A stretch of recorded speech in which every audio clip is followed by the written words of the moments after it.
चांदनी रातों की प्रेम कहानी गांव के बाहरी इलाके में स्थित एक छोटा सा जंगल था, जहां हर पूर्णिमा की रात चांदनी तालाब के पानी पर चांदी की परत सी बिछ जाती थी। गांव वाले इसे चांदनी तालाब कहते थे। यही जगह आरव और सिया के प्यार की गवाह बनी। आरव एक सीधा सादा युवक था जो अपने सपनों में खोया रहता था। वो अक्सर रात में तालाब के किनारे बैठकर चांद की रोशनी में अपनी कविताएं लिखा करता। सिया, जो एक बड़े शहर से गांव घूमने आई थी, उसकी आवाज सुनकर पहली बार तालाब के पास आई थी। सिया ने हौले से पूछा, इतनी रात में यहाँ क्या कर रही हो?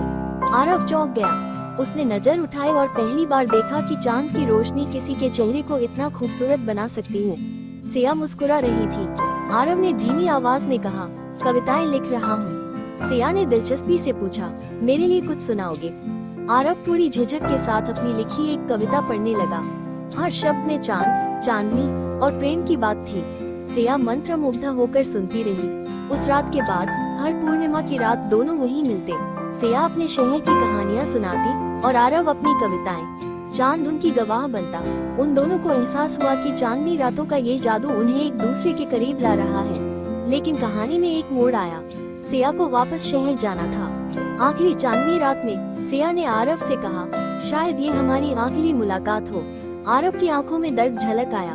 उसने कहा, अगर हमारी किस्मत में साथ होना लिखा है तो ये चांदनी हमें फिर से मिलाएगी। सिया चली गई, लेकिन आरव हर पूर्णिमा की रात तालाब पर आकर इंतजार करता। समय बीतता गया। एक दिन सालों बाद जब आरव ने सोचा कि शायद सिया कभी वापस नहीं आएगी, उसी चांदनी रात में सिया तालाब के पास खड़ी थी। मैं लौट आई, उसने कहा। आरव की आंखों से खुशी के आंसू छलक पड़े। चांद ने फिर से उनकी प्रेम कहानी को पूरा कर दिया। ऐसी प्रेम कहानी के लिए हमें फॉलो करें। धन्यवाद।